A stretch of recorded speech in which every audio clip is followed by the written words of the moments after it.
প্রথম পর্বে আমরা দেখেছিলাম যুবক ইমাম আহমদ নীলা এবং সারাকে নিয়ে নোংরা পানি ড্রেইন পার হওয়ার সময় কালু ও তার বাহিনীর কাছে ধরা পড়ে যায়। তখন কালু হুঙ্কার দিয়ে বলছিল, হুজুর, হিন্দু নারীর প্রতি এত দরদ কেন? আজ তোমার শেষ খুতবা শোনার সময় নেই, মরার জন্য তৈরি হয়ে যাও।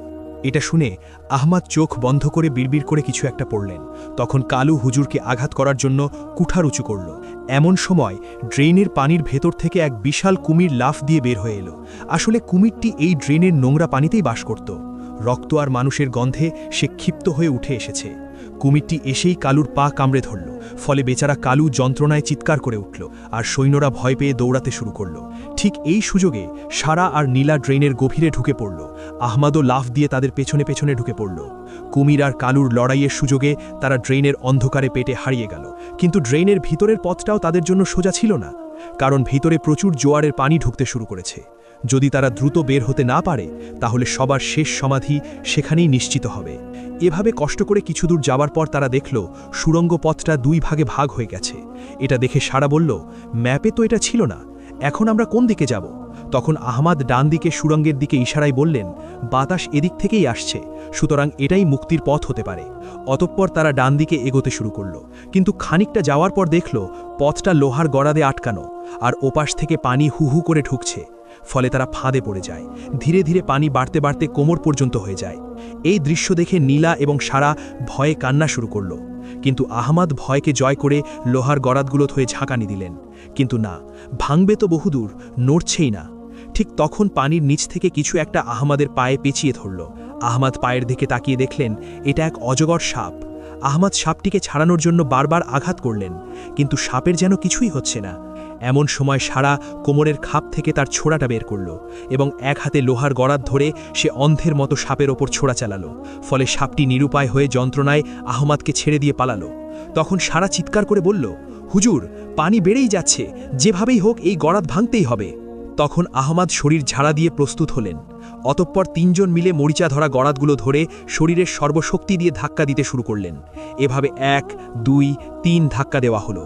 ফলে পানির চাপে এবং তাদের ধাক্কায় কর্কর শব্দে নিচের পাথর ভেঙে গড়াদটা একদিকে হেলে পড়ল। এমন একটা ফাঁক তৈরি হলো যা দিয়ে একজন মানুষ কোনো মতে যাতায়াত করতে পারে। অতঃপর সারা, নীলা এবং আহমদ একে একে বের হলেন।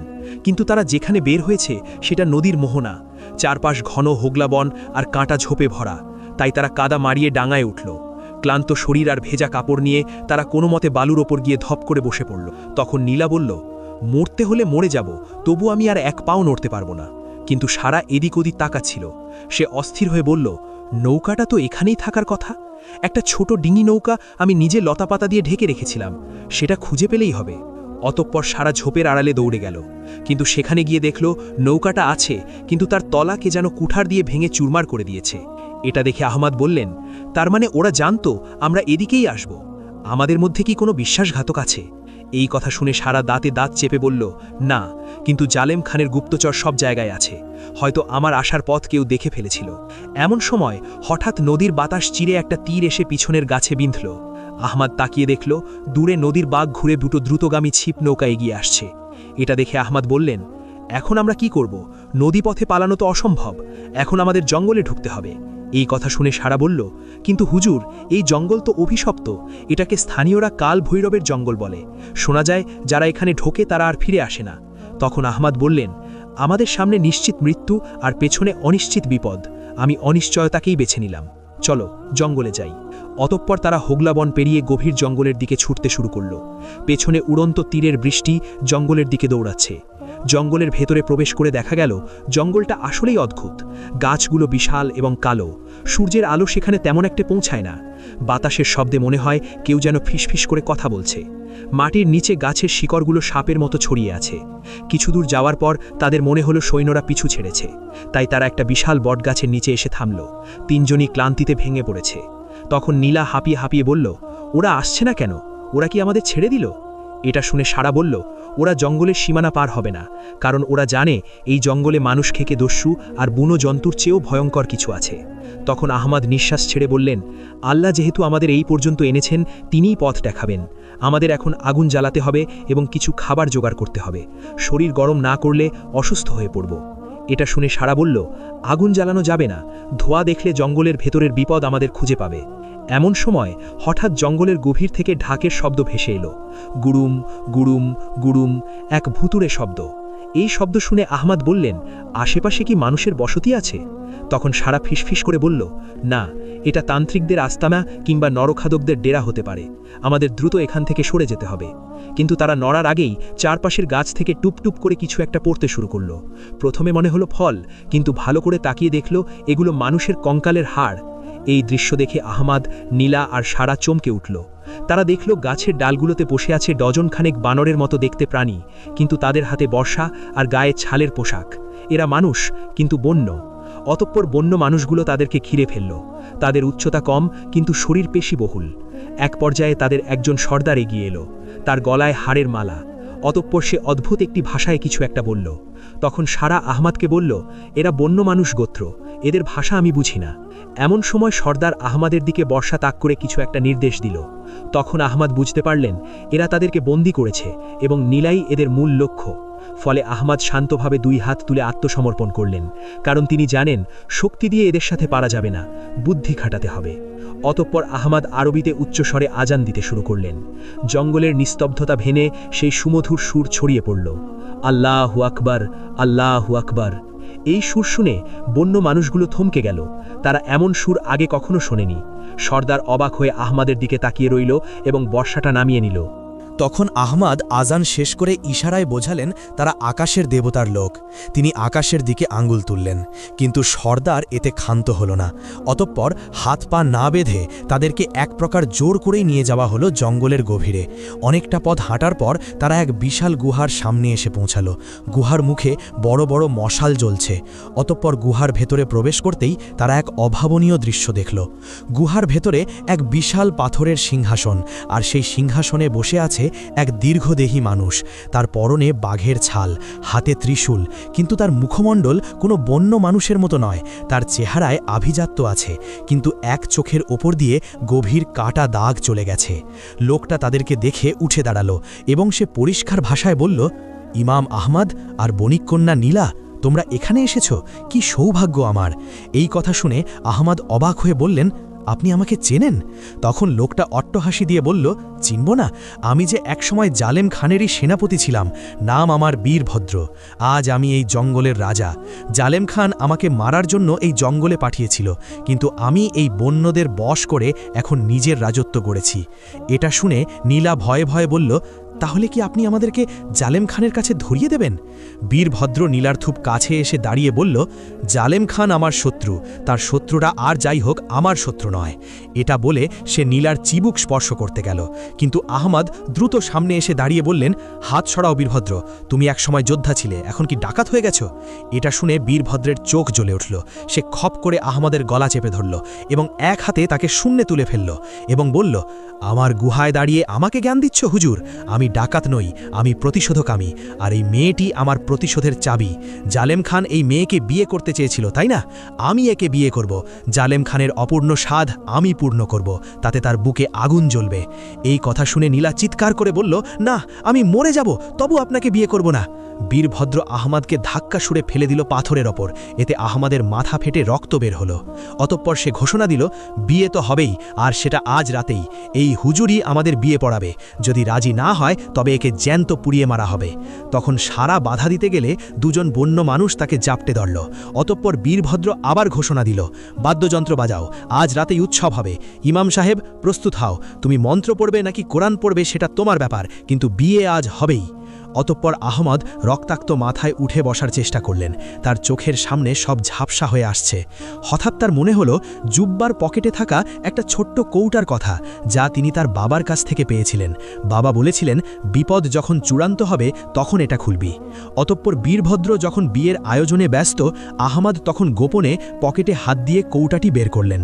ঠিক তখন বীরভদ্রের হুঙ্কার দিল, ইমাম সাহেব, সময় শেষ, তাড়াতাড়ি এসো। এটা শুনে আহমদ দ্রুত কৌটার মুখটা মুখটা খুললেন, সাথে সাথে ভেতর থেকে বেরিয়ে এলো এক ঝলকানি বেগুনি ধোঁয়া, আর সেই ধোঁয়ার সাথে সাথে গুহার বাতাস ভারী হয়ে গেল। বেগুনি ধোঁয়ায় মুহূর্তের মধ্যে গুহা অন্ধকার হয়ে গেল। আসলে এই ধোঁয়া সাধারণ ধোঁয়া নয়, এটি তীব্র ঝাঁঝালো এবং বিষাক্ত, যা চোখের পানি আর শ্বাসকষ্ট তৈরি করে। ইমাম আহমদের বাবা ছিলেন একজন দক্ষ হেকিম ও অ্যালকেমিস্ট। তিনি এটি তৈরি করেছিলেন আত্মরক্ষার জন্য। যাই হোক, ধোঁয়ার কারণে বন্য মানুষেরা এবং বীরভদ্র কাশতে শুরু করল। তাদের চোখ জ্বলছে, তারা কিছুই দেখতে পাচ্ছে না। গুহার ভেতর বিশৃঙ্খলা শুরু হলো। কেউ কেউ আতঙ্কে ছোটাছুটি করতে গিয়ে একে অপরের গায়ের ওপর পড়ল। তখন আহমদ এই সুযোগ হাতছাড়া করলেন না। তিনি এক হাতে নিজের নাক মুখ চেপে ধরলেন এবং অন্য হাতে নীলাকে ধরে সারাকে সাথে নিয়ে পালাতে শুরু করলেন। দৌড়ে তারা গুহার মধ্যে এক বড় ফাটল দেখতে পায়। কিছু না ভেবে তারা সেই ফাটল দিয়েই পালাতে শুরু করল।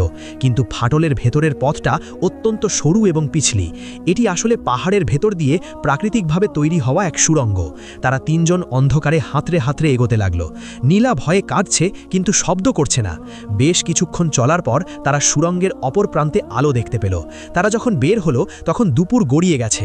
তারা এখন জঙ্গলের একদম গভীরে, যেখানে সূর্যের আলো খুব কম পৌঁছায়। জায়গাটা অদ্ভুত।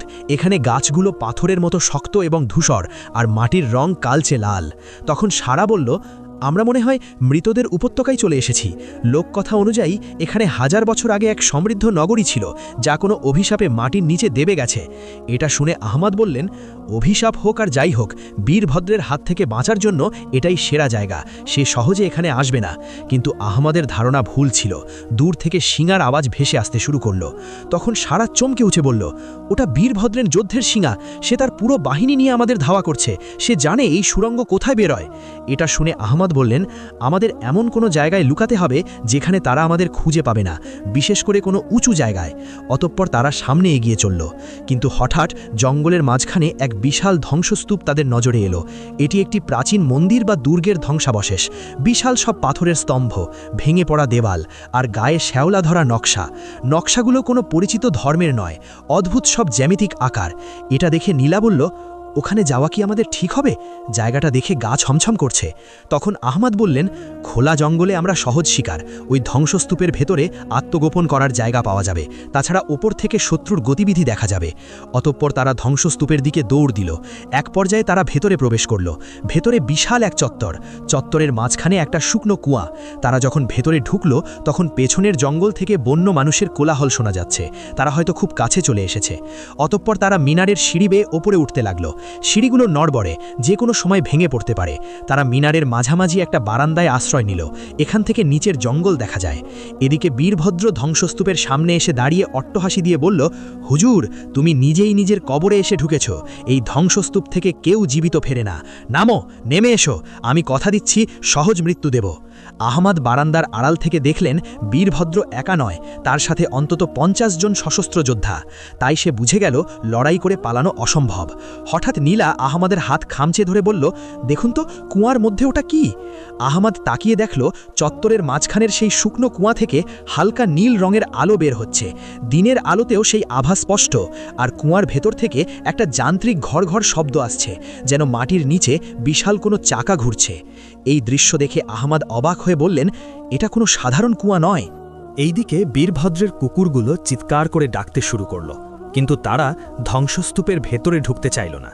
তখন বীরভদ্র রেগে গিয়ে এক কুকুরের গায়ে লাথি মেরে বলল, কাপুরুষের দল, ঢোক ভেতরে। এক পর্যায়ে সে নিজেই তলোয়ার উঁচিয়ে ভেতরে পা রাখল। তার সৈন্যরাও তাকে অনুসরণ করল।